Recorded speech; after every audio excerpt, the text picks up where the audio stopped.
Hello. So, um, for different reasons, I had to empty my solo playing space in my basement. Um, but now I'm gonna recreate it or just create a new gaming space. I actually don't like the word gaming. I prefer playing because it's more like imaginative, playful, of course. Um, but I have this table and I have this shelf with all my games, like resources like random table books, alternative spell books like the Book of Gao and Wonder and Wickedness, and the other one I can't remember the name of. Uh, Stuff like Into the Weird and Wild with wilderness rules and monsters and stuff like that. Frostbitten and Mutilated, a winter setting, um, Dark Souls art book for some inspiration. Random creature generator from Lamentations of the Flame Princess, but of course compatible with Knave. All kinds of games like Break, Crown and Skull, Dungeon World, Index Card RPG, Merc Borg, Mouse Ritter, Pirate Borg, Old School Essentials, Trophy, all this good stuff. All the small books like A5 and what do you call it, letter size? I'm not sure what you call it in America or in England.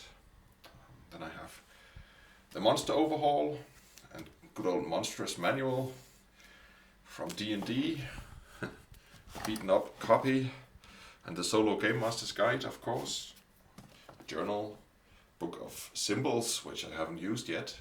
Stuff like Dark Souls, Call of Cthulhu, Delta Green, Electric Bastion, and of course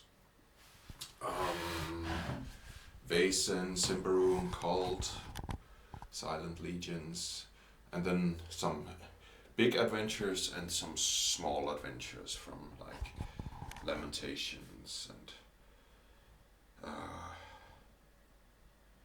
all kinds of different stuff. Fever Swamp, I'm looking forward to looking into that.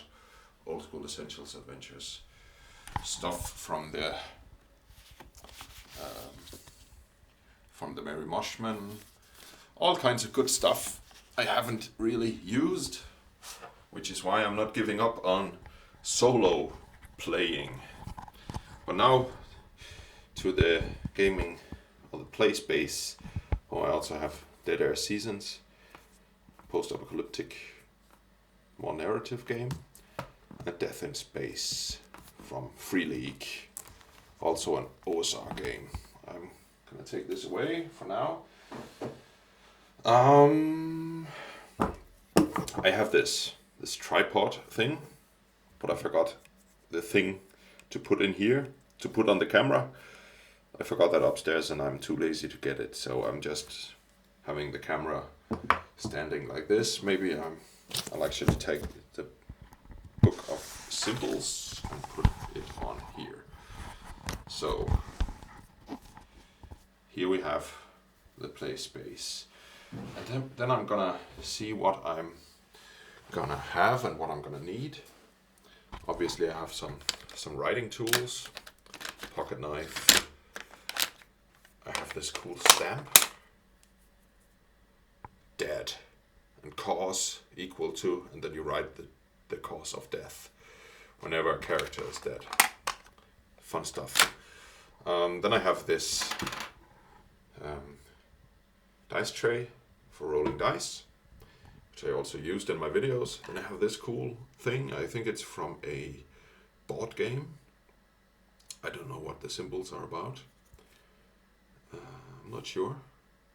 Well, actually I have no clue at all. But they're kind of cool. Then I have this. All the dice. Well, not all the dice, all the special dice. Because for the normal dice, I of course have the big yellow ones. And I really like these. I think you can get some called the Megahedrals from Tessex, which are the same size, but these are not from ChessX. I just bought them at some gaming store. Yeah, board game store actually. They're nice and big and easy to read. And I have this 3D6 for when doing 3D6. So it's some kind of consistency in the visuals. I'll have this here because I'm gonna need those all the time. Then I have all the special dice. I have these nice D6. They're actually from a board game with what was it called? From Pirates of the Caribbean board game. Actually, not just a board game, but the Pirates of the Caribbean DVD board game. So it came with a DVD. I threw the DVD away. I kept the map, which was a nice sea map. I don't know where it is now, but I'll find it and show it someday. But it also came with these dice. So actually, it's what I did for the summer vacation this year. I went to secondhand stores and bought board games like Pirates of the Caribbean and other stuff for next to nothing, and then I ripped all the cool stuff out of there and threw the rest away. So I have all kinds of strange cards and stuff like that. I have these cards from some other game. I don't even remember what game that was, but they are just very cool. Big cards, a snake, a spider, a rat, cool stuff like that. And then I have these storytelling dice, cheap storytelling dice, not the Rory story cubes. I also have a pack of those actually, but these are just actually kind of fairy tale themed. So like this one for instance, it's very nice. It has an apple, so something like food, a treasure chest, book, torch, sword, and a potion. So you could roll this whenever you find something. If you roll this special dice, I like special dice. If you roll this treasure, if you roll this, oh, there's a treasure chest inside the treasure chest. And then of course you take this die, also a special die. Oh, it's a potion. Well, what does the potion do? It builds a castle. Stuff like that. Then I also make a custom yes/no decision die with yes, no, and no but, yes but, yes and, no and of course yes and no. I think the painting comes off, so I don't like it that much. I also have the hazard die from Knave, so shift, fatigue, nothing, encounter, depletion, sign of an encounter. So that one I actually use quite a bit. I wish someone would make this in some kind of nice quality, like the Fate Mill. Those guys should do the hazard die, because it's genius. I also have the seven deadly sins. Of course I can't remember the symbols. And I also have the 10 commandments. Very interesting. So if you have a character, he needs some kind of weakness or a vice, or what you call it, a sin. Do not steal. So he might be a thief. The 10 commandments can be seen as some kind of personality weaknesses. I have some kind of reaction die, a dungeon die, like different room types. I have this strange die from some other board game, a hand, a pig with 2 coins in it. Nonsense dice like that.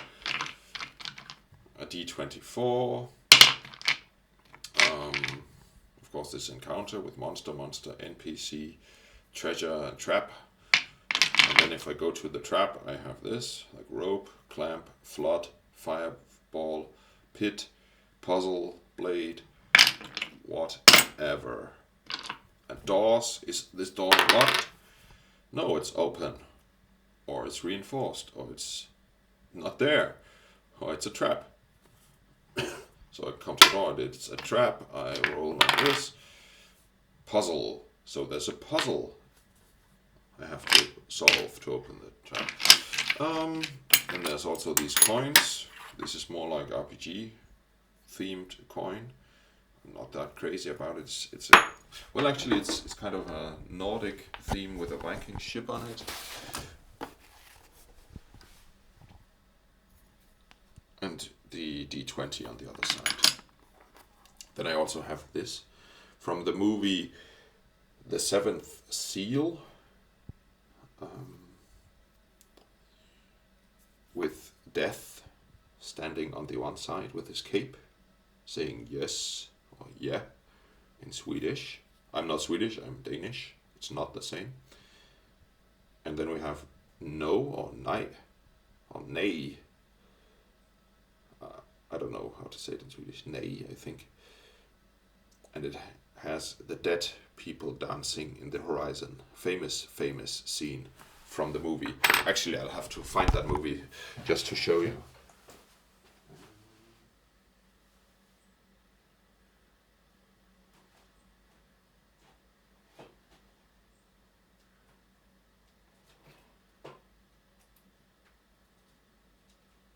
Of course, I can't find it. Yeah, I found it. So this is the movie. The Sune Aside, The Seventh Seal by Ingmar Bergman. And here's Death talking to the knight who has to win in a game of chess against Death, of course.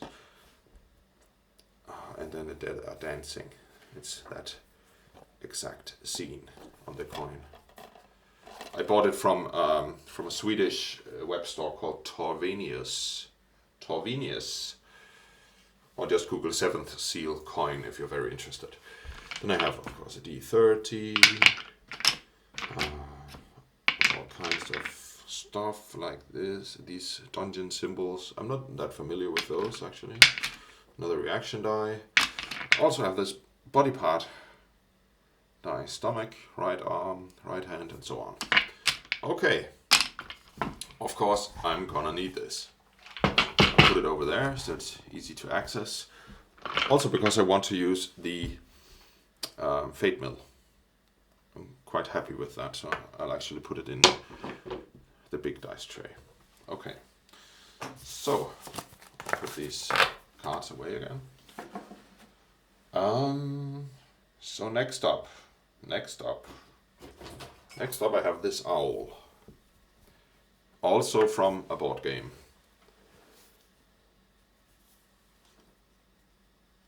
And I have this, I don't know what you call it in English, this sticky chewing gummy thing.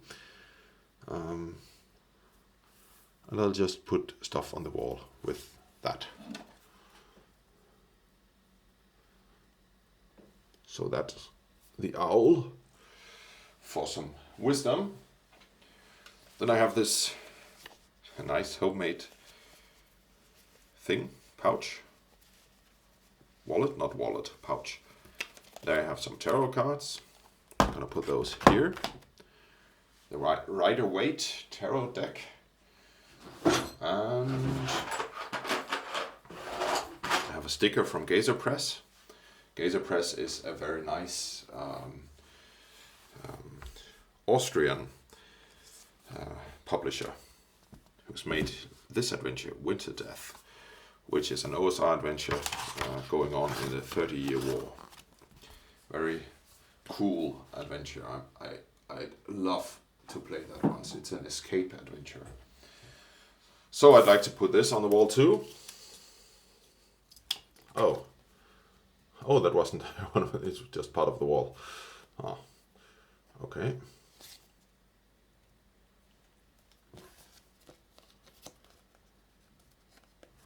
So Gazer Press right here. It's cool. Then I have this dice tray. And it was mostly for playing trophy, where you play with dark dice and light dice. So I got, just to play trophy, I got the bone dice and I got some horn dice. So they're made of real animals. Just to capture that folk horror wood theme. And then I have other dice for playing free league games or The Walking Dead. So it's like dice where the 1 is a skull instead of the walker on the official dice. And then I have these war dice, and actually it's a 6 that is this cross. I thought it was the 1, so I can use it as a gear die. But well, it's just a bunch of different d6, so I can use it for dice pool games. I'll put that right over there, next to the crystal. Next up I have this from Zelda. I'm not sure about it, if I like it or not. I think it's cool. Yeah, I think it's cool. Actually, it's from a hat. I found it at a second-hand store, and I just cut it out. Okay, so next up, I have all these kinds of figures. I created this myself, and this, and also from the Pirate of the Caribbean game. These metal ships are very nice. So if you play, for instance, Pirate Borg, and you had some ship naval combat, you could use these as tokens or miniatures. And I have small knights like these. I'm not going to put those on the table though, it will be a mess. Then I have the GM screens, the one from Old School Essentials. I'm going to have that, definitely. So I'm going to have it on just on the wall like this. Very nice.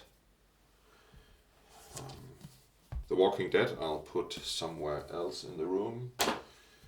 And the same goes for the Dragonbane. Then I have some cult postcards. I'll wait with these. And then there's the Cult Divinity Lost Tarot deck card. I think actually the artist from this is Torvinius. Yeah, card art Axel Torvinius, the guy who also made the coin I showed before.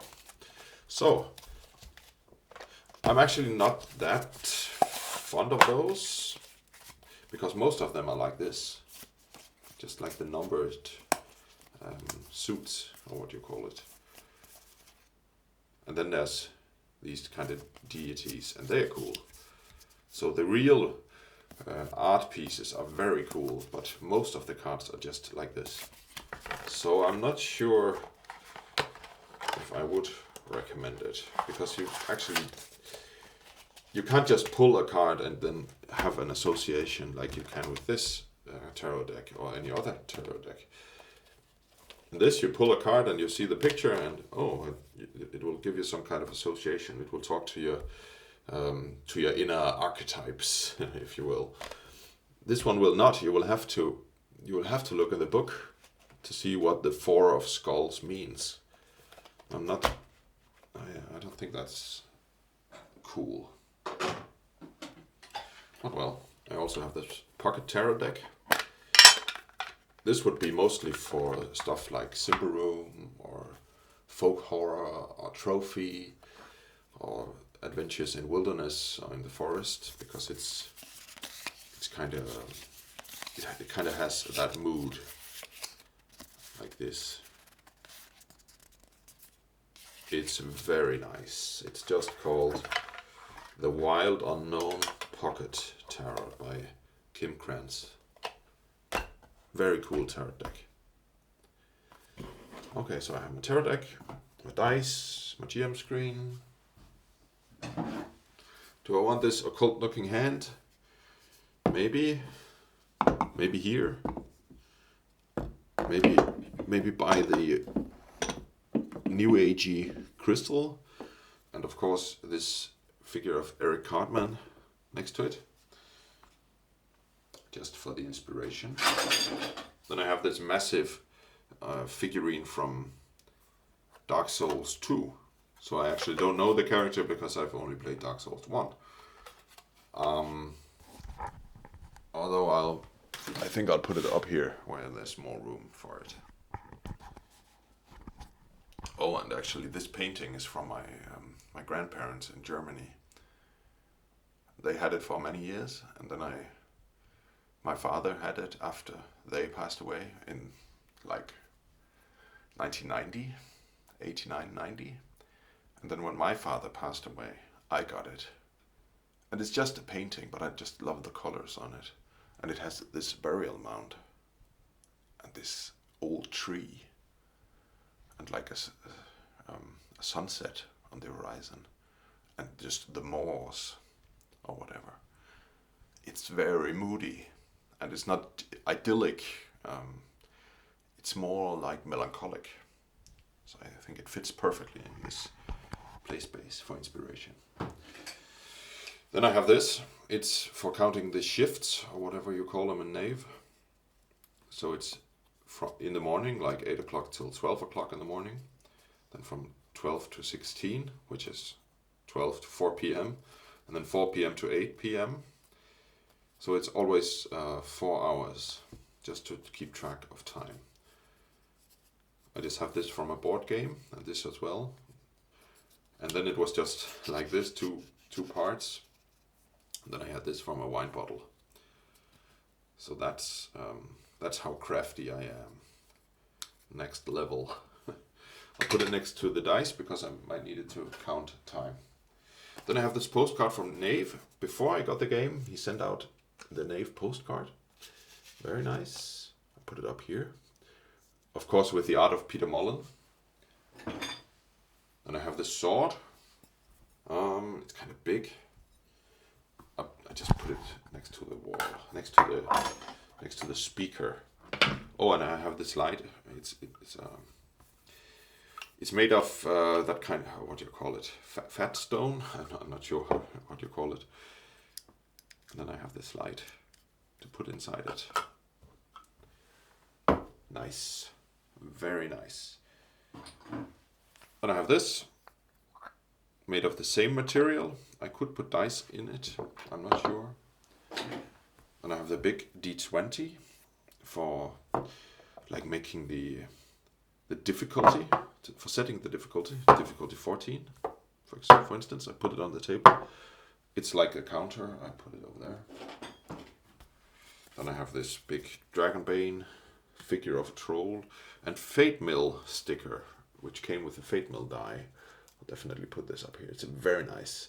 They make cool holographic stickers like that for all the products. Then I have this Dark Knight, a souvenir from Malta. I'm not that fond of that. Then I have this ugly wizard guy, a cheap plastic figure, but I just love the aesthetic of it. So I'll put it next to the troll, like this, for inspiration. And there was a loose horn die. Oh yeah, a Knave patch, actually. Put it up here. Knave patch. Then I have my good old skull. I bought it at a role-playing convention back in 2002 when I was only like 13 or 14 years old. I bought this for my pocket money and I have had it ever since. His name is Elvis and I just love it. But he's too big for this table. I also need space to play, so I'll put it up there. Oh yeah. And then there was some loose dice down in the box. Some loose horn and bone dice. So I actually have 6 of each. I also have these very heavy dice. I think they're made of copper or something. So another kind of D6 for the dice pool games. So these go with the other D6 over here. And I have these monkeys. The one who doesn't hear, the one who doesn't see, the one who doesn't smell. I don't know if they fit in. Maybe they're not very big, they can be over here.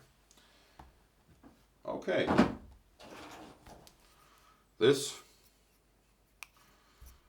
I'm not sure. You can reset it. You cannot reset it easily. You have to wait till it's finished. So I don't see many uses for it actually. I'll put it in with the stamp and with the pencils. Okay, so I think that's it. Actually, I think that's it for now, at least. Because I like to keep it simple. I'm just looking inside another box. And then I also have this shelf with the random tokens, which I showed. Some other, I think it's some other tokens in some other theme. Oh yeah, I think it's like, I don't know what theme that is. Doesn't matter. Then I have all these tokens, cardboard tokens from, like the ones from Dragonbane, but also the ones from the D&D box from 2000. The 3rd edition starter set box from the year 2000, which I bought again from eBay after not having it for quite a few years. But this was my entry, actually the German edition was my entry into role-playing games. So I had to buy it on eBay recently. And then I took all the tokens from that. It's very nice tokens like a unicorn on half elf or whatever. Displacer beast, or what do you call it? I'm not sure. A dwarven cleric. Unfortunately, they are in black and white, but I might use them sometime. And oh yeah, all the normal polyhedral dice, also with some special dice like letters and stuff. I'm still looking for the big glass of dice. No, not dice. The big glass of meeples. I don't know where they are. And then I also have all kinds of cards, like from Dragonbane. Small boxes and stuff. Some wooden dice. Whatever. Man, with all this stuff, I can't seem to find all of it. Ah, there, of course. It's the meeple dice, not the dice, the meeples, of course.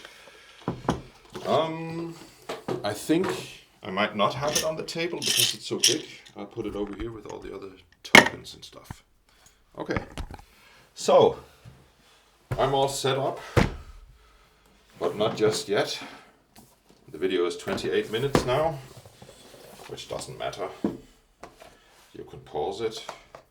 Then I have, of course, the Moonstone Tower for creativity, and to strengthen the creativity, the skull, because the skull is a symbol of strength and protection. Not death. Think of it, the skull is inside every living being, every living animal and human at least, and it protects your brain. So it's like a shield for life. And it strengthens the creativity of this stone. I think that's cool. Then I have these charts from the Mythic. And I've been watching some videos about Mythic and listening to some Let's Plays where they use Mythic, and I was inspired and wanted to give it another go. It's not that complicated if you use it for inspiration, and don't beat yourself up if you don't use all the parts. That goes for all RPG systems actually. Just use what you like. But I'm kind of a perfectionist, and that's why I get tired in the head, I guess. Then of course the fate chart, I printed it on some thick paper and cut it out. NPC behavior table, scene adjustment table, testing the expected scene table, NPC statistics table. I might not use it that much. Adventure checks with the threats list and the character list. I have a few of those. And I keep these in the box, but I think the charts I can maybe put up somewhere. The adventure journal. So I printed like the most important stuff for Fate. Now I like to play more. I'd like to play it more loosely. I'm not gonna follow all the procedures in the Knave book, because then it gets cumbersome and slow and bogs me down. Like creating this dungeon. But I heard a Let's Play where he used Mythic 2nd edition with index card RPG, and it was way more loose and fun and not procedure heavy at all. It was more like storytelling, and then sometimes he asked these tables, and sometimes he used the system, but not much. And that's what I like. Just only using it when you want to, when you think it's interesting, genuinely. Sandbox generator, I'll put this away. I'm gonna use it for something, I guess. I am still, I don't know actually. Am I gonna use a hex crawl? I'm not sure. Well, this is all the, oh yeah, I also have this session structure. I don't know. I don't know if I'll use these kind of things for adventuring. Maybe not. Maybe I have to free myself of stuff like that for now. I just have these Fate or these mythic things. Put these in the box, and the charts I can put. I'm not sure about the Fate chart because I have the Fate mill, and I spent so much money on this. It's not that expensive, but then shipping from the United States to Denmark in Europe, and then it was also taken in the, what do you call it, at the border, so I had to pay some extra money. So it cost me a lot. It's my most expensive die. Yeah, so if I'm not using it, it's kind of a shame. But then again, this Fate chart is so good, with all the possibilities and the chaos factor, and if you roll a double beneath the chaos factor, something happens and stuff like that, which is just not possible with this. So for Mythic, I'll be using this, and I'll put it up here. Actually not, no, it doesn't look cool, and I'm gonna use it in the video, so I have to show it to the camera. Okay, so I think that's it. Maybe in the next video I'll try playing some of this. Actually just some more Knave, because I think if I have to learn the Mythic GM emulator, I might as well play it with a game that I know very well. And I think I know Knave quite well by now. So thank you very much for watching, and thank all you guys who commented on the other videos. It was very encouraging. I was about to give up solo playing, but I'm actually very thankful and encouraged by seeing that so many people like to watch my videos, and some even comment them. So that's so nice to know. So thank you a lot, and thank you to all you newcomers who just found my channel now. You can look at the other videos, some are in Danish, some are in English. Okay, bye for now.